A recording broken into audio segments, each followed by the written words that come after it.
Chapter 4 extremist या the rise of radical nationalism. तो इसमें हुआ क्या था कि हमारे जो मॉडरेट्स लीडर थे वो बुरी तरीके से फेल हुए थे और उन्होंने कांग्रेस को कब तक चलाया था 1885 से 1905 तक, यानी 20 साल उन लोगों ने चलाया था। यानी यहाँ से 1905 से 1916 तक कांग्रेस को जो चलाएगा वो है हमारे एक्सट्रीमिस्ट लीडर, और जो इम्पोर्टेंट है इनमें वो है लाला लाजपत राय, बाल गंगाधर तिलक, बिपिन चंद्र पाल, है ना। और उनको कहीं ना कहीं इस बात का अंदाज़ा हो गया था कि जो कॉन्स्टिट्यूशनल तरीका था मॉडरेट्स लोगों का वो फ्यूटाइल है, बेकार है, अंग्रेज़ों के प्रति लॉयल्टी कोई काम का नहीं है, उन लोग से भीख मांगना से स्वराज तो मिलने से रहा, और इसीलिए लोगों का तरीका जो था थोड़ा सा रेडिकल जैसा था। अब हम लोग कॉजेस पढ़ेंगे कि क्यों एक्सट्रीमिस्ट लोग आए और क्यों यानी क्यों मॉडरेट्स लोगों को उन लोगों ने रिप्लेस किया। तो सबसे पहला बात कि failure of the early nationalist, अगर ये फेल नहीं होते तो इनकी ज़रूरत नहीं पड़ती, किसका, एक्सट्रीमिस्ट लोगों का। तो ये फेल क्यों हुए, कौन, मॉडरेट्स लोग, क्योंकि उनका तरीका कॉन्स्टिट्यूशनल था, है ना, अपने बातों पर इतना दबाव नहीं डालते थे। और ये ब्रिटिश लोगों से क्या करते थे, पिटिशंस देते थे, लेटर लिखते थे, पब्लिक मीटिंग्स करवाते थे, जो कि मिजरेबली फेल कर रहा था।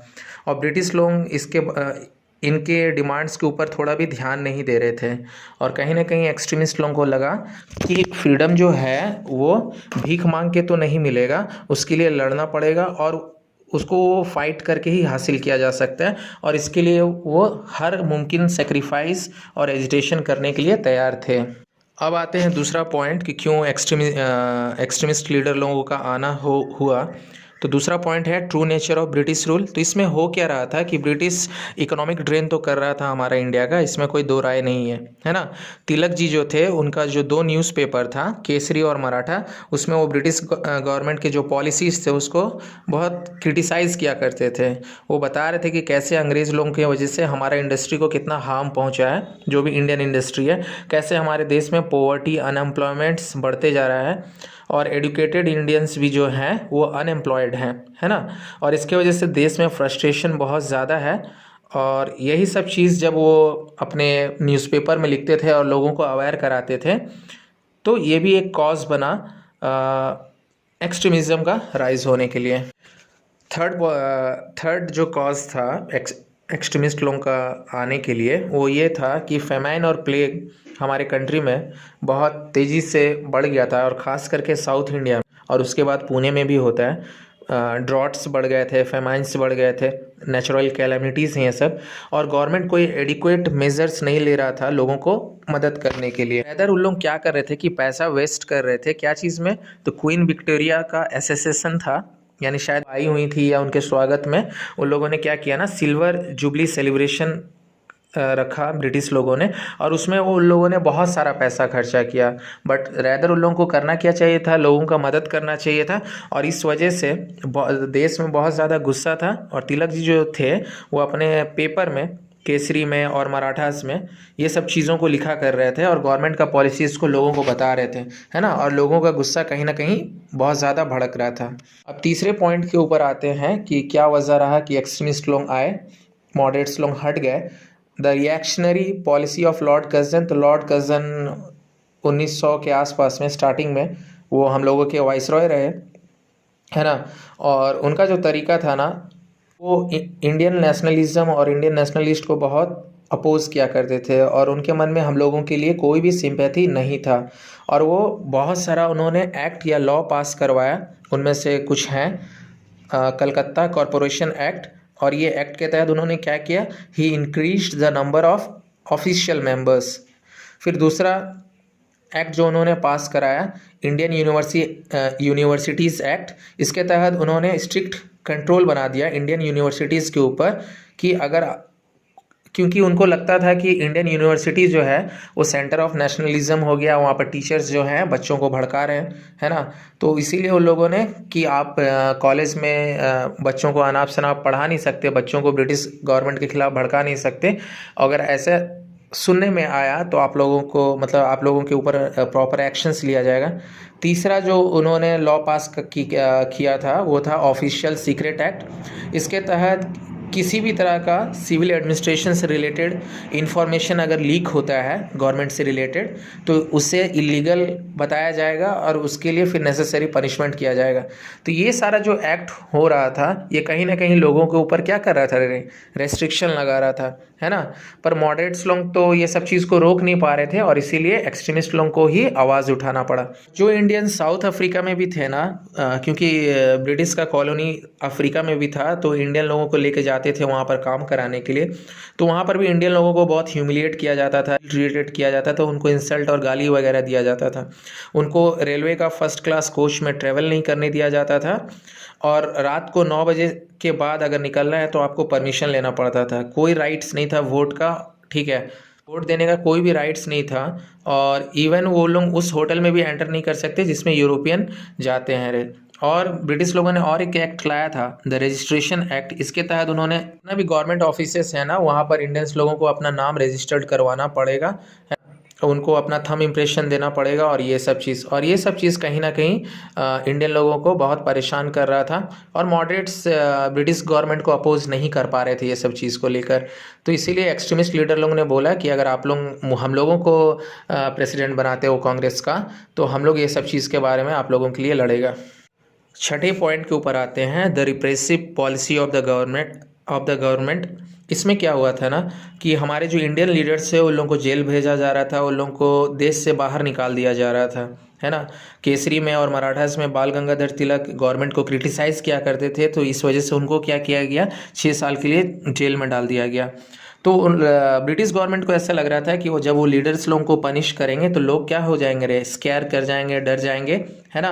बट हुआ इसका उल्टा, लोग और ज़्यादा क्या हुआ कि एंथुसियाज्म दिखाने लगे और बढ़ चढ़कर नेशनल मूवमेंट में हिस्सा लेने लगे। और कहीं ना कहीं लोगों को इस बात से भी बहुत गुस्सा था कि सीडिशियस मीटिंग एक्ट के तहत गवर्नमेंट ने क्या किया था रे, मीटिंग्स वगैरह को बैन कर दिया था। तो ये सब लगता था कि गवर्नमेंट जो है बहुत गलत कर रहा है। अब इंटरनेशनल इवेंट्स के ऊपर आते हैं कि क्या हुआ जिसकी वजह से एक्सट्रीमिज़म हमारे कंट्री में राइज हुआ। तो जापान बहुत छोटा सा कंट्री था बट बहुत तेज़ी से डेवलप कर रहा था अर्ली 20th सेंचुरी में। और जापान ने क्या किया ना, रशिया को एक वॉर में हरा दिया। और उसी टाइम क्या हुआ, इथोपिया बोल के एक बहुत छोटा सा कंट्री है, उसने इटली को हरा दिया रे। हमारे लीडर्स लोगों को भी ऐसा लगने लगा कि इंडिया भी इंग्लैंड के मुकाबले तो हर रूप में कमजोरी था। तो ये जब छोटे छोटे कंट्री, जब ये पावरफुल नेशंस लोगों को हरा दिए, तो इंडियंस को भी कहीं ना कहीं ये लगने लगा, जब इस वॉर के बारे में उन लोगों ने पढ़ा कि हम लोग भी ब्रिटिश गवर्नमेंट को यहाँ से निकाल सकते हैं। ठीक है, आते हैं 8वें पॉइंट के ऊपर, effect of the revolutionary principle of the west. तो हो क्या रहा था ना कि जो एडुकेटेड इंडियंस थे उनके मन में ना बहुत बिटरनेस आ गया था ब्रिटिश गवर्नमेंट को लेकर, क्योंकि उनको सही से दे वर लोली पेड, उतना अच्छा से पैसा नहीं मिलता था जॉब के लिए, दे वर अनएम्प्लॉयड, है ना, उनको हाई पोस्ट नहीं मिलता था। और जब वो वेस्टर्न थॉट्स पढ़ रहे थे तो उनको पता चल रहा था कि ये डेमोक्रेसी क्या होता है, ये नेशनलिज्म क्या होता है, लिबर्टी का क्या मायने होता है, इक्वलिटी, फ्रेटर्निटी, ये सब चीज़ क्या होता है। उनको ये बात समझ में आ गया था कि फ्रीडम अगर हम लोगों को अर्न करना है तो ये पिटिशंस, ये बेगरी करके तो नहीं हो सकता, ये भीख मांगने से तो ये लोग हमको फ्री नहीं करेंगे। तो हमको रिवोल्यूशनरी तरीका अपनाना होगा, ना कि कॉन्स्टिट्यूशनल मेथड्स। ठीक है। और इसी बीच क्या होता है कि लॉर्ड कर्जन 1905 में बंगाल को पार्टीशन कर देते हैं, अलग कर देते हैं, ईस्ट बंगाल और वेस्ट बंगाल बना देते हैं। And it almost as if it added fuel to the fire, है ना, आग में घी डालने का काम किया। और पार्टीशन ऑफ बंगाल तो ब्रिटिश गवर्नमेंट ने इसीलिए किया था कि हिंदू मुस्लिम्स यूनिटी को तोड़ा जा सके, बट हुआ उल्टा। लोग तो एकजुट हो गए, रोड पर पार्टिसिपेट करने लगे, गवर्नमेंट की इस पॉलिसीज़ को क्रिटिसाइज़ करने लगे, है ना। और यहाँ से कहीं ना कहीं जो एक्सट्रीमिस्ट लीडर लोग थे उन लोगों को बढ़ावा मिल रहा था। अब आते हैं प्रिंसिपल या ऑब्जेक्टिव ऑफ द रेडिकल्स। ये मतलब किस सिद्धांत पर काम करते थे, इनका मेन मकसद क्या था ये एक्सट्रीमिस्ट लीडर लोगों का। तो freedom is the birth right of every Indian, ये इनका कहना था। वो चाहते थे कि हमारी कंट्री को कंप्लीट स्वराज मिले। और ये लोगों को बताते थे कि इंडियन कल्चर का सुप्रीमेसी है, हम लोगों को ऐसा नहीं सोचना चाहिए कि ब्रिटिश कल्चर ही सबसे सुपीरियर है। और वो ये भी बोलते थे, they had no faith on the British sense of justice and fair play. British का न्याय पर उनको एकदम भी भरोसा नहीं था, है ना। और वो चाहते थे कि इंडियन सिस्टम का जो एडुकेशन है उसको एनकरेज किया जाए। और वो चाहते ये भी थे कि ये जो मासेस हैं, है ना, क्योंकि मॉडरेट्स लोग कहीं ना कहीं कॉमन पीपल लोगों के साथ जुड़ नहीं पाए थे, एक्सट्रीमिस्ट लीडर लोग मासेस तक पहुंचना चाहते थे। वो स्ट्रेंथ ऑफ मासेस को समझते थे, वो जानते थे कि ज़्यादा लोग जब उनके साथ जुड़ेंगे तो वो क्या होंगे, रे दिन पर दिन पावरफुल होते जाएंगे। स्वराज अचीव करना चाहते थे बट पैसिव रेजिस्टेंस से। पैसिव रेजिस्टेंस का मतलब होता है ना कि आपको अपोजिशन दिखाना है बट नॉन वायलेंट तरीके से, आपको किसी तरह का हथियार नहीं उठाना है ना। आप रैली कीजिए, आप आंदोलन कीजिए, कुछ भी कीजिए, पर कोई तोड़ फोड़ नहीं करना है, उसी को ही पैसिव रेजिस्टेंस बोलते हैं। और उनको स्वराज चाहिए था by vigorous political actions, continuous struggle करने के लिए वो तैयार थे, ये उनका प्रिंसिपल था। अब आते हैं कि उनका काम करने का तरीका कैसे था, मेथड्स क्या था एक्सट्रीमिस्ट लोगों का। तो 4 हमारे बुक में दिया हुआ है, swadeshi, boycott, national educations and passive resistance. तो स्वदेशी मैंने हम लोगों को पता ही है कि producing the necessary goods in one's own country and not depending on other countries. हमें दूसरे के देश में बने हुए चीज़ों के ऊपर भरोसा नहीं करना है और अपने गुड्स को जो हमारे कंट्री में बनती हैं उनको पॉपुलराइज करना है। अच्छा, दूसरा पॉइंट था बॉयकॉट। बॉयकॉट का मतलब होता है कि एनकरेजिंग इंडियन, हमारे जो देश में जो गुड बन रहा है, इंडिजिनस गुड जो बन रहा है, उसको एनकरेज करना है जॉब अपॉर्चुनिटीज़ को बेहतर बनाने के लिए, है ना। और ब्रिटिश गवर्नमेंट का जो भी प्रोडक्ट है उसको ना बोलना है ना, ताकि ब्रिटिश का जो ट्रेड है उसको हम लोग हार्म कर सकें। अब तीसरा पॉइंट आता है उनका जो मेथड्स था काम करने का, नेशनल एजुकेशन। वो चाहते थे कि वो हर मुमकिन कोशिश कर रहे थे कि हमारा जो देश का जो एडुकेशंस हो वो बेहतर से बेहतर हो। और वो बहुत सारे स्कूल कॉलेजेस ऐसा खोल रहे थे जो लोकल भाषा में थे, वर्नेकुलर भाषा में थे, यानी Marathi medium, Hindi medium, Bengali medium, इस तरह के स्कूल्स वगैरह ये खुलवा रहे थे बहुत सारे। पैसिव रेजिस्टेंस मैंने अभी अभी बताया कि रेजिस्टेंस तो आपको गवर्नमेंट को शो करना है बट नॉन वायलेंट तरीके से, बट ये एक्शन जो होगा वो विगरस होगा, इसमें जान होगा, है ना। रिफ्यूज़ कर देना है ब्रिटिश लोगों के साथ कोऑपरेट करने के लिए। और किस तरह से रिफ्यूज़ करना है, ना ही उनका स्कूल में जाना है, ना ही उनके कॉलेजेस अटेंड करने हैं, ना ही उनके कोर्ट में जाना है उनसे जस्टिस लेने के लिए, और ना ही उनके लिए किसी तरह का सर्विस करना है ना। और वो एनकरेज कर रहे थे लोगों को कि अगर आप लोगों को स्वराज चाहिए तो आपको सेल्फ सेक्रीफाइस करना ही होगा। ये 4 मेथड्स से स्वदेशी, बॉयकॉट, नेशनल एडुकेशंस और पैसिव रेजिस्टेंस जो एक्सट्रीमिस्ट लोगों का था, ठीक है ना, तरीका, मेथड्स था काम करने का। अच्छा, एक्सट्रीमिस्ट लोगों ने कुछ अचीव भी किया, कोर्स किया। They could reach the educated and the urban people but not the masses, ठीक है। तो ये भी लोग जो थे ना, पढ़े लिखे लोगों तक तो पहुंच गए, सिटीज़ में जो लोग रहते थे उनके तक पहुंच गए, बट पूरा एज ए होल जो हमारे गांव के लोग थे उनके तक नहीं पहुंच पाए, बट एटलीस्ट कुछ तबके तक तो ये पहुंच पाए थे। तो ये इनका बहुत बड़ा अचीवमेंट्स था। और ये बहुत लोगों के अंदर, यानी हमारे इंडियंस लोगों के अंदर एक सेल्फ रेस्पेक्ट और एक सेल्फ एफर्ट का भावना जगा रहे थे, है ना, कि हम लोगों को भी सेल्फ रेस्पेक्ट रखना चाहिए और हम लोगों को फाइट करना चाहिए, है ना। और कहीं ना कहीं इनके सिद्धांत पर बहुत सारे रिवोल्यूशनरीज लोग, यानी क्रांतिकारी लोग, है ना, इनको फॉलो करने लगे। उनमें से थे कुछ भगत सिंह, चंद्रशेखर आज़ाद। उनका भी एक छोटा सा रोल था हमारे देश में, है ना, आज़ादी दिलाने के लिए हमारे देश को। पढ़ेंगे कि डिफरेंसेस क्या था मॉडरेट्स और एक्सट्रीमिस्ट में। तो मॉडरेट्स को सेल्फ गवर्नमेंट चाहिए था but within the empire चाहिए था। वो चाहते थे कि विद इन द एम्पायर ही, मतलब ब्रिटिश लोग रहें टॉप में और हम लोग नीचे में रहें, है ना। बट जो एक्सट्रीमिस्ट लोग थे उनको स्वराज चाहिए था या टोटल फ्रीडम चाहिए था। मॉडरेट्स जो थे वो लॉयल थे ब्रिटिश गवर्नमेंट के प्रति, जो कि ये लोग नहीं थे, एक्सट्रीमिस्ट लोग नहीं थे। मॉडरेट्स का फुल फेथ था in the British sense of justice, but extremist लोगों का नहीं था। मॉडरेट्स का तरीका कॉन्स्टिट्यूशनल था और इनका जो तरीका था एक्सट्रीमिस्ट लोगों का वो रिवोल्यूशनरी था, है ना।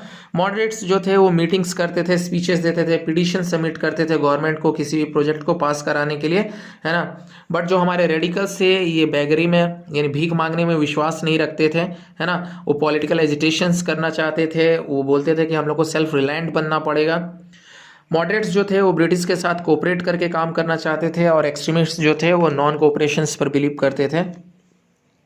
और एक चीज़ है कि मॉडरेट्स के टाइम में कांग्रेस जितना पॉपुलर, एक इतना मूवमेंट स्ट्रांग नहीं हो पाया, बट एक्सट्रीमिस्ट लोगों के आने की वजह से कहीं ना कहीं मासेस में एक स्ट्रेंथ मिला, है ना। लोगों का ज़्यादा लोग इनकी बातें ज़्यादा सुन रहे थे। हम लोग 3 बड़े लीडर्स हैं, उनके कंट्रीब्यूशंस के बारे में पढ़ेंगे जो कि लॉन्ग क्वेश्चंस में आता है। तो बाल गंगाधर तिलक जी जो थे वो अखाड़ास और लाठी क्लब ये सब ऑर्गेनाइज करते थे ताकि यूथ जो है हमारे ब्रेव बने और बोल्ड बने। तो one of the important contribution है इनका। गणपति फेस्टिवल और शिवाजी फेस्टिवल इन्हीं की वजह से शुरू हुआ था और ये कहीं ना कहीं लोगों को क्या कर रहा था, यूनिटी बढ़ा रहा था, लोगों में नेशनलिज्म बढ़ा रहा था।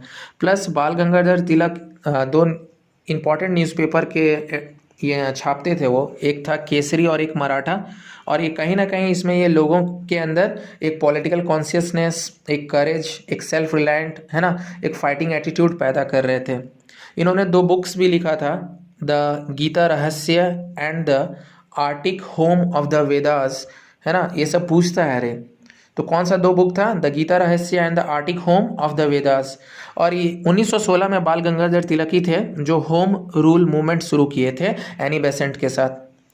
और he gave a new directions to the freedom struggle and made it popular. अब आते हैं लाला लाजपत राय के बारे में, इनका कंट्रीब्यूशन समझने का कोशिश करते हैं। तो इन्होंने भी एक कॉन्फिडेंस लोगों के अंदर जगाया, खास करके पंजाब से थे तो पंजाब के लोगों में। और and we have to understand कि पाकिस्तान में भी एक बड़ा हिस्सा पंजाब का है। तो ये 2 एरिया में इन्होंने फ्रीडम मूवमेंट को काफ़ी स्ट्रॉन्ग बनाया। और ये कुछ न्यूज़पेपर भी लिखा करते थे, एक था उसमें से यंग इंडिया। और साइमन कमीशन के टाइम में लाठीचार्ज होता है और इनका डेथ हो जाता है, तो एक तरह से गवर्नमेंट का किसी पॉलिसी को क्रिटिसाइज़ करते हुए उन्होंने देश के लिए जान दे दिया। तो ये भी कोई कंट्रीब्यूशन से कम नहीं है। और उन्होंने सर्वेंट ऑफ द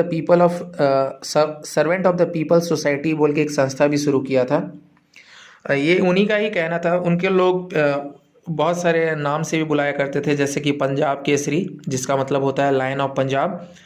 और इन्होंने ये भी चीज़ कहा था कि after 20 years of peaceful agitations for bread what we have got is pebbles and stone. तो वही है, ये सब भी स्टेटमेंट आ जाता है, वो स्टेटमेंट दे देंगे वो लोग एग्जाम में और पूछेंगे कि ये किसने कहा था, तो ये लाला लाजपत राय ने कहा था, है ना। अब आते हैं contribution of Bipin Chandra Paul कि इन्होंने क्या क्या कंट्रीब्यूट किया फ्रीडम स्ट्रगल में। और ये लास्ट हमारे एक्सट्रीमिस्ट लीडर हैं। तो ये एडिटर थे न्यू इंडिया बोल के एक न्यूज़पेपर था, है ना। और ये इंग्लैंड गए थे, वेस्टर्न पॉलिटिक्स को उन्होंने पढ़ा, है ना, और काफ़ी उनका समझ हुआ। वेस्टर्न पॉलिटिक्स को समझने के बाद जब ये वापस आए, है ना, तो इंडिया में इन्होंने अपना स्ट्रगल शुरू किया। और बहुत ही अच्छे स्पीकर थे और वो कॉन्स्टिट्यूशनल मेथड को फेवर नहीं करते थे और उनको मालूम था कि बेगिंग पिटिशंस और अपील से तो फ्रीडम हासिल नहीं किया जा सकता। और वो स्वदेशी और बॉयकॉट मूवमेंट को काफ़ी सपोर्ट किया था उन्होंने, है ना। और वो नेशनल एडुकेशन को काफ़ी एनकरेज करते थे क्योंकि उनको मालूम था कि अगर समाज में लोग एडुकेट होंगे तो सोशल एविल्स काफ़ी हद तक वो ख़त्म होगा। और यहाँ पर हमारा ये चैप्टर ख़त्म हो गया।